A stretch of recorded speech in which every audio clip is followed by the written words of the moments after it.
So let's talk a little bit about tips and advice from successful people. So something that I don't think enough people understand is how to actually evaluate and understand whether or not the advice that you're getting from successful people is actually going to be helpful.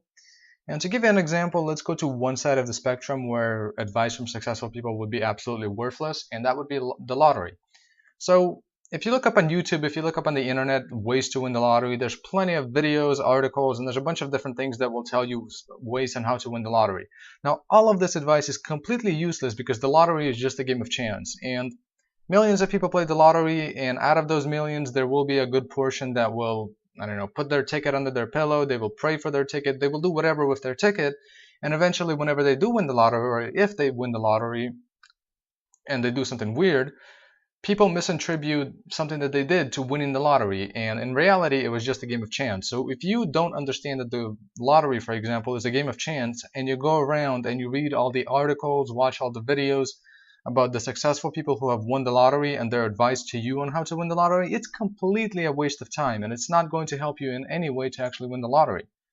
So if you don't understand that, you're going to waste a lot of time, and ultimately you're going to get absolutely nowhere. Now, if we go to the other side of the spectrum, we get a similar scenario. So for example, in chess, if you want to learn chess, you can learn chess from a grandmaster. A grandmaster, which is somebody who's really, really good at chess, they can teach you the basics of chess. They can even teach you some of the more advanced moves, but they can never get you to the same level as they are. So a similar example would be math, for example.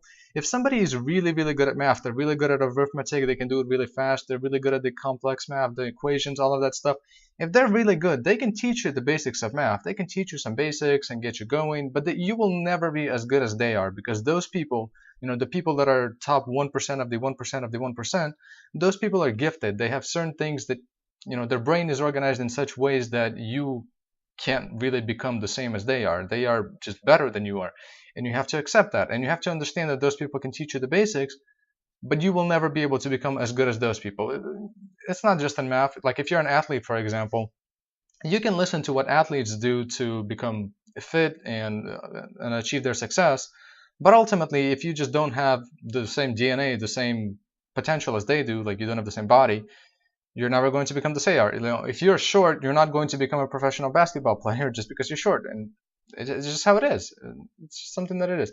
So when it comes to advice from successful people, especially in the stock market, you kind of have to get to a middle ground there where their advice is helpful, but ultimately you have to be able to sort it on your own and figure it out. So if you go online and look up some of the tips for the stock market, there's a lot of different tips and a lot of different articles on what not to do and what to do.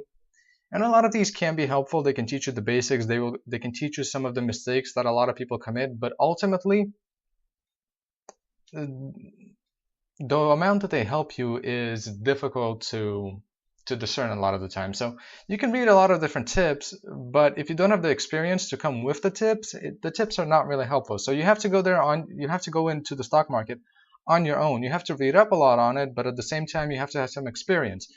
And one of the important things that I don't think that a lot of people understand, unfortunately, is how to evaluate themselves. So successful people will tell you a bunch of different ways on how to do things, and then you will go and you'll try to take some of their tips. But ultimately, what a lot of people miss out on is they'll do something in the stock market, or they'll do something in life in general, and they will be successful.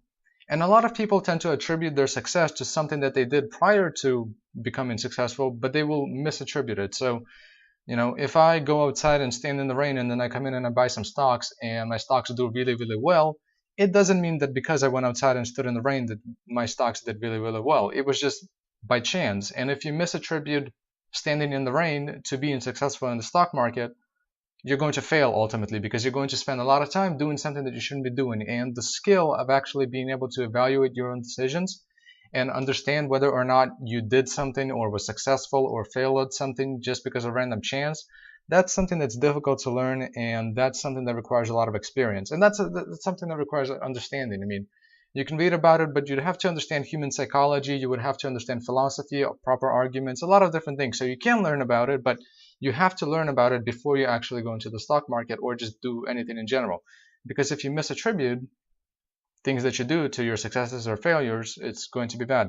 Like if you actually have a really good way of being successful, if you have a good formula for being successful in the stock market, But then you go in and you just get unlucky and you fail and you throw out the formula, then, well, it's not good. You've thrown out a successful formula because you failed one time, because you got unlucky.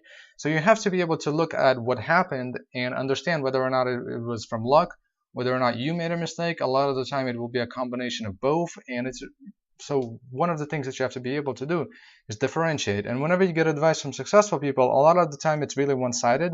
People will tell you do this or don't do this or learn this, and I mean, it's helpful to a degree, but it's not going to get you to the same place where they are.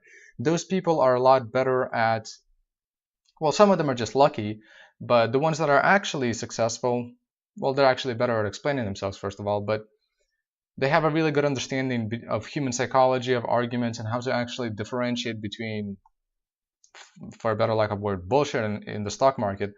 A lot of the time news will come out, for example, that will be complete bullshit and that won't really mean anything, and some people will capitalize off of it, but the masses will often fail to differentiate that the news are bullshit, and they will lose money on it. So stuff like that, it's really difficult to learn, but hopefully this makes sense. Hopefully this will give you a better idea of what you should be doing instead of perhaps what you are doing. Learn to evaluate your own decisions and learn to do it accurately. It's really difficult to do so. You need a lot of experience, which is why you should probably start young. Learn psychology, learn philosophy. Those two fields definitely help you a lot in terms of evaluating yourself, in terms of understanding some of the common mistakes that humans make, arguments, some common tendencies of people. Like, for example, people will often chase people will often make mistakes but then rationalize them in some sort of a different way.